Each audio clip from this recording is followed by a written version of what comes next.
Yes guys, what's going on? Welcome back to the channel and welcome to episode number 21 of the EAFC25 Rebuild Career Mode here with Sheffield Wednesday. Apologies for the slight late upload today. Obviously have been at work and that has been quite heavy this past couple of days, so obviously that takes priority. That's what pays the gas and electric and all things in between, so apologies for that, but hopefully you are all doing well. And as I say, welcome to episode number 21 of this series, the final series of FC25 before obviously FC26 comes out. We are now in September, absolutely buzzing for the game to arrive, so only a few more weeks to wait on that one, and then obviously we can start off with the FC26 career modes. But to round obviously 25, we are doing this Sheffield Wednesday rebuild career, and obviously in the last couple of episodes, if you have been watching, we have started to plummet down the table. At one point we were second behind Nottingham Forest, and now we are starting this episode in 6th place, and hopefully we can obviously get off to a good start and build back up to that table. But unfortunately in the first game at home against Blackburn Rovers, it was Blackburn who took the early lead. Within 20 minutes, Todd Cantwell getting a goal for Blackburn to put us 1-0 behind and put us on the back foot from the off. And we did get a couple of chances there. I could both a decent chance, but it was Blackburn who were really on top of this game. Harry Leonard gets in here, gets a decent shot away, but once again, as it always is, most episodes we mention him, Pierce Charles with a great save to keep the scores at 1-0 and keep us within a fighting chance of this game. But unfortunately that didn't last for long. A couple of minutes before half time, the ball comes in from Leonard, he plays the ball in, and it's Tyree Stolen there, lost Max Lowe at the back post, and he nods it down to give Blackburn a 2-0 lead going into half time. And obviously Blackburn, they were playing well, and it was always going to be difficult to come back from this game. And like I say, 2-0 down at half time, it's definitely possible, but wasn't going to be easy. But Blackburn started off the second half on a better phase. They did get a decent shot there, but a good block from a defender. But from a resulting corner, Hedges comes in, he plays the ball into Leonard, finds Tronstad, finds Tyree Stolen, and Tyree Stolen gets a shot away. I think Pierce Charles was caught a bit by surprise there because it was fairly down the middle, but unfortunately for him he couldn't keep it out, and Tyree Stolen gets his second of the game and Blackburn's third to make it 3-0. And as this game went on, it was becoming more and more of a drag to try and get anything out of this game, but we kept trying.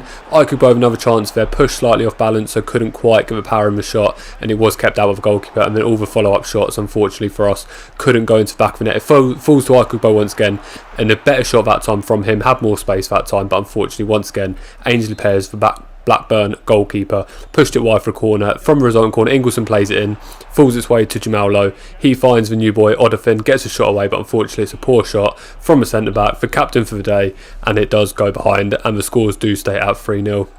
But we weren't going to obviously lie down. We knew that we still had, in a miracle situation, a chance, but unfortunately that chance went away. The man who just had the shot, Hakeem Odofin, the new boy recently signed from obviously the free agents, unfortunately did get himself a red card. Not a reckless challenge or anything, just stuck a leg out and Todd Cantwell hit into his leg and fell over. But unfortunately for Odofin, he was the last man, so rules are rules, and we do unfortunately go down to 10 men in this game, which made that 3-0 deficit we had even more unattainable. And Blackburn, they weren't actually going to lie down at this point. A decent shot there from Leonard, but another good save from Pierce Charles, and that's how the game ended. And there is the confirmation of Odofin's 1-match suspension. But we do have some good news. Jakub Piotrowski is returning from injury. As with all injuries, we've spoken about him in previous episodes, as with all injuries, he won't be back straight away. Obviously it'll take a couple of games to get him in, but it's good news that we have got one back off the bench. But we go straight into the second game of the episode against top of the league and Nottingham Forest, who are unbeaten this season so far. Changed team around a little bit just due to fitness, obviously a couple of injuries and suspensions here and there as well. We've got Domayor for playing left back, which isn't a position he's used to, so hopefully he can do a job there. But we knew Nottingham Forest was going to be a tough team to play against, and that was confirmed just 8 minutes into the game. Morgan Gibbs-White gets the first shot, saved by Pierce Charles, but the follow-up from Morgan Gibbs-White crash into the back of the net to give Nottingham Forest an early lead here at Hillsborough. Nottingham Forest still had a lot of their first team players in there, to be fair. A lot of the players excelling in the Premier League now. They had obviously Gibbs-White there getting the goal, they've got Chris Wood who just had the shot there, they had Murillo in centre back, they had Langer on the bench, Silva and Sosa down the wings, so Elliot Anderson was in the midfield as well, so some really good players still in that squad. And obviously we knew that it was going to be a really difficult game for us, and especially going down 1-0 early on to that Gibbs-White goal was going to make it even more difficult. But Chris Wood using his pace, he's not a fast player ever, but a decent run from him to break for our defence, a good shot, but once again Pierce Charles was there to keep it out, and we did manage to go into the break just 1-0 down, which we were actually quite pleased with based on conceding the early goal, based on the players that Nottingham Forest have got. We felt we were in a good position, obviously only going 1-0 down, and if we could get a goal on the break, then who knows, potentially we could snatch at least a point from this game. But Nottingham Forest weren't lying down. Chris Wood once again with another decent shot, pushed behind the goal for a corner kick. And as I say, Chris Wood was a terror all game. Even obviously he's known for his aerial presence and his power, but even just his feet and his pace in this game was causing us problems. But it wasn't him who got Nottingham Forest second of a goal of the game, it was their star centre back Murillo. Ball comes in from a corner, plays along the ground short, finds its way into Murillo, and then Murillo with the first time shot with that right foot puts it past Pierce Charles in our goal to give Nottingham Forest 2-0 lead. So we knew we had to change things up, and that change was bringing Bailey Kadamaturi on for Aikugbo. Aikugbo got off to a really good goal scoring form this season, but unfortunately has found the back of the net difficult to find in recent games. So we thought we'd give Kadamaturi a chance and see what he could do, and he did actually get a decent chance there, but a good save from Matt Sells in the Nottingham Forest goal, and a decent shot from Ingleson from range, as we know he can do. But again, unfortunately for us, it did fly high and wide. And then there was a chance to give a debut to young Sean Garner, the striker from England, who we've only recently promoted to the first team squad. He comes on for Alex Campbell. He's actually coming in on the left wing rather than the striker role, but obviously we just wanted to see what he was about. But unfortunately for him, his day went from jubilation to worse, with another goal for Chris Wood, or a first goal should I say in this game for Chris Wood. Actually, it's only his first one. He's obviously had so many opportunities that it seems like he scored more, but he put them 3-0 up, and then unfortunately the floodgates just opened. Morgan Gibbs-White gets through, powers a shot past Pierce Charles, get his second of the game, and Nottingham Forest's fourth of the game. Obviously at home for us, not a good result and not a good scoreline to have in this game. And unfortunately it was only going to get worse. Straight from kick-off after conceding that goal, Nottingham Forest intercepted the ball down that right hand side of Voloena. Ball comes up to Silva, heads it down to Chris Wood. Chris Wood plays it into Sosa, and Sosa pokes it in and puts Nottingham Forest into a 5-0 lead. 7 minutes left of the game. We knew we were going to get absolutely nothing from this game at this point. We knew that, to be fair, from 2-3-0 down, the dominance that Nottingham Forest had, and that is how the game finished. But obviously coming off back of that, Odofin is back from suspension, and there is a confirmation from the assistant manager there. And then we jump into our third game of the episode, and again it's a former Premier League team in Wolverhampton Wanderers, this time away from home, and we have got a fairly fit first team squad. Ricky J Jones coming in for Campbell down the left wing, but aside from that, a fairly fit first team squad out of the players who aren't injured or suspended. But we knew that obviously Wolves was going to be a difficult game, especially coming off the back of that Forest game at home. Another Premier League team was going to be really difficult, and we made life difficult for us straight away. I offered giving the ball away to Silva, but fortunately for us, Fabio Silva couldn't find back of the net, crashes it against post, and the scores do stay 0-0. But Wolves were the team that were coming on to us more and more. Tommy Doyle with a decent shot from range, but Pierce Charles made the save. And again, Wolves had some really good players in this team still. They still had Cunha.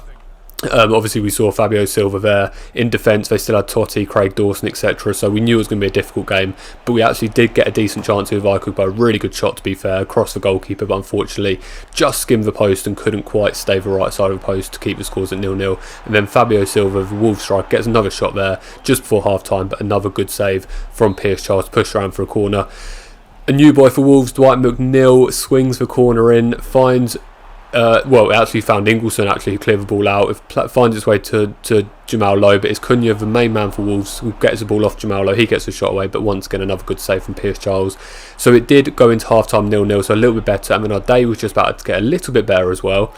Max Lowe looks to just ping the ball out, or look to dribble the ball out should I say, and then look to obviously clear the ball. Fabio Silva has an absolute rush of blood to the head, dives in on the back of Max Lowe, and earns himself a red card. So obviously we knew Wolves have the quality to still do a job on us with 10 men, but it did make our lives a little bit easier, especially with the attack. In terms of the Wolves attack, obviously we knew that they were going to cause us problems in attack, but one attacker down should have made our lives a little bit easier, and actually we did come out really well from this. A decent chance for Chalobah there, but from range it was a fairly straightforward save for Jose Sarr in the Wolverhampton goal. And then another good chance here, Ingleson looks to play the ball across, couldn't quite get it, the ball falls to Dawson and Jose Sarr in absolute worlds of their own, didn't communicate, didn't get the ball clear, and Jamal Lowe's there, steams in, just tackles Craig Dawson and pokes the ball into the back of the net. So a possibly not well deserved 1-0 lead, but actually based on the fact we've got one more player and actually how we've played since they lost Fabio Silva, I would actually say we are fairly deserving of this 1-0 lead at this point. And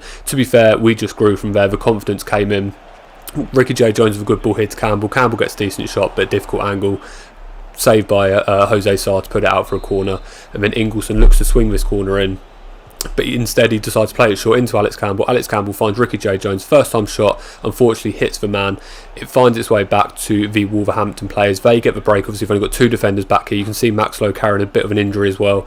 Ball finds its way to Tommy Doyle. The actual other Wolves attacker, I think it's Cunha, was actually blocking off Iorfa there, so he couldn't get to the player. Tommy Doyle, decent chance, gets a shot away, but unfortunately for him, Pierce Charles was there, stands strong and keeps the ball out the back of the net. And then with 10 minutes left to go, we started piling pressure back on Campbell with a bit of a speculative effort, to be fair, but it took a deflection, looped up, and just unfortunately went over the top of the crossbar to land on the roof of the net. But from a resulting corner, Ingleson plays it in, finds itself to Oil, finds itself to the young boy Jenkins, gets the shot away, but unfortunately blocked on the line, and Jose Sarr was there to dive on it to keep the scores at 1-0 to Sheffield Wednesday.